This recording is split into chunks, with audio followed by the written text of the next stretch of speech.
My name is Fatou Jatta. I'm a Gambian. I'm a person living with HIV. I was diagnosed in the year 1995 at the Medical Research Council, that is the MRC, where I know my status of a person living with HIV. I'm a HIV/AIDS activist. I'm also a gender activist. The treatment of Yahya Jammeh came about in year 2007, January. And for us in the Gambia here, most of us, not all the people living with HIV, we form a support group of people living with HIV, whereby then during that time I was one of the executive members. We were heading everything, and for me personally, I publicly disclose my HIV status. So during that, sometimes I go to seminars, workshops, or training where I will talk to people about my HIV status. So maybe that's where Yahya Jammeh see us. Before even announcing the treatment, our group has been known in the Gambia. He first once invited us to the State House to go and have a talk with him, and by then we were having a UNV coordinator whom we went with, and from there he was sending some concoction in some Evian bottles to our support group. But when those things came, most of us were not taking it, because we don't believe in this herbal medication, especially when you are going to the hospital. And one fine day he announced that he will start HIV/AIDS cure, and call one of our coordinators that let her select 10 people from the group that he will go and start his treatment on those guys. In that group, we were the most bold one. We were the one who always go outside and talk to the people. So for her, it was a problem to even select, and to say no is another thing. So when she told us, we also think of not going there also might create a problem for us. So this is how we decided to go upon his request. So we thought that going and see him, maybe you drink only one dose and he will release you to go home. But that wasn't the case. When we reached there, he announced everything and reassured us of everything that is going to happen, that he decided to do his treatment, that is a gift from God, that he has the cure for HIV and AIDS, So we start the treatment with him, whereby he first massage us. After the massage, he will give you something to drink. So when we drink that, for me, that was the very first day I drink this herbal medication, black medicine, in my life. So after drinking it for some time, maybe less than 1 hour, I start feeling uncomfortable, unconscious. I couldn't open my eyes, I couldn't stand, I couldn't do anything. So I was just like, I was drunk. So they put me on a stretcher, and throughout that stretcher, the camera was on me, taking me, filming me. So I think I was lying there it was more than 5 hours, because since in the morning till 5 o'clock. So I was there, I was unable to move, I was not able to do anything. And then after, they take us to Serakunda General Hospital, Kanifing. By then, it was not officially open as a hospital. It was built, empty houses. It was not inaugurated as a hospital. Then we were moved. They take us there, give us bed there, thinking that, and he said, okay, this medication will last for 1 week. So we were there, going, coming. The week ends, he said 1 month.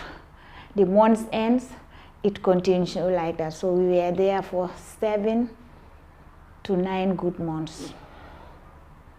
When they call you inside, because they call us one by one, when they call you inside, we enter in the room where he performed the treatment called glass house. It's a separate house in State House, but he call it Glass House. There is where he perform his treatment. When you enter inside, they ask you to undress. So you will undress and they will give you a towel. Then you wrap on a towel and lie down on a stretcher where they will start massaging you. He himself will first perform it. Yeah, and then he has some assistant doctors from Cuba who were also assisting him. He take them from the hospital to come and assist him during the treatment program, and other Gambian local nurses. We just see him bringing it. The other one is a form of a balm mixed with some herb. It's oily.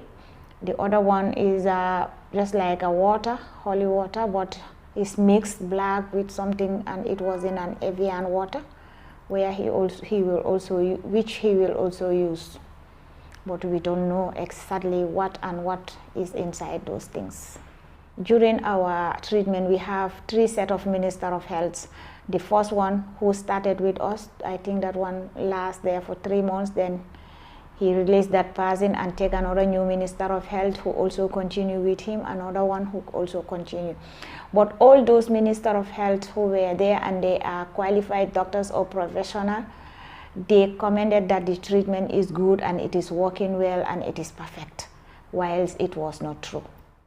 For my own side, when I was going to the treatment, I was not on ARV, the antiretroviral. I was not on it, but I was on prophylaxis. That is the multivitamins, the Bicodiceptrin, and the paracetamol. Paracetamol is not every time I take it, it's only when I feel pain. I just take 2 and go ahead. I was on good nutrition. My diet was balanced diet. I was eating well. Anything I like to eat, I will eat it, and it was helping me. And also I was doing some exercise, you know. So because that was also an advice from the doctor, that if you keep on doing that, and the other thing was that I was stress-free, because I don't take anything that will disturb me. So all those things, I see it contributed to my health. It helps me a lot.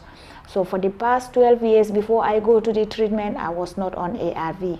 My health condition was very good. I was healthy. Yeah, I never feel sick during that time. Yeah, but after leaving the treatment, or during the treatment, I start getting weak, falling sick, loss of appetite, nausea. Anytime I drink the medication, I have to vomit. I will vomit continuously, vomiting during the treatment, during Yahya Jammeh's treatment. So when I leave the treatment and he declared us cured, I just went back to the hospital to check my CD4, which you know that it was just alarming because it automatically dropped to 80, which was a threat to my life. There were people who were on ARV before they come to the treatment, but during the time of the treatment, he asked them to stop everything. Any kind of medicine that you were taking from the hospital, you have to stop it. You only base on his medication. They were used to this ARV. They started it, though it has side effect, but they have overcome the side effect because it was now used to their system, and they automatically stop taking it, which you know that is a lifelong treatment. When you started it, you should not leave it. So when they start leaving it and taking his medication, they have different complications. It affects them a lot. The saddest part of it is that most of them passed away. And some passed away during the treatment program, and some passed away after they were declared cured. Our human rights were violated because what happened there is against our will. The time he chose us to go to the treatment, number one, we thought that it was only for 1 day. And he said no, 1 week. And the second thing was that people were televised, so on TV all over the world, which was not our consent. And the third thing was that we were just like detained, because even if you admitted in a hospital, they allow you relative or your family to come and visit you. But during our stay there for the past, during the 7 to 9 months, you don't have no visitor. And we were guided by soldiers because the hospital was fully secured. We were like kind of prisoners because we were sick. One, yes, we understand and we accept our condition. And we were kept in a place whereby none of your family members will come and visit you. Even making a telephone call, sometimes it's monitored. Our human rights have been violated because we don't have a freedom of movement, freedom of speech, and all other sort of things. Now we are demanding for justice and we are demanding for compensation because most of us were working during before we went to the treatment, and during the treatment we were sacked from our job and we were no more paid again. So when we were from the treatment and come back home again, we have to struggle for our survival. I'm a person like me, I'm a single parent with 4 biological children and 5 adopted abandoned children. And I'm renting, I'm just trying to survive on my own way, little way of earning something to live with my family, which you know that maybe during that time, if I continue my that little work, will take me a very long way. But today, it's just like that.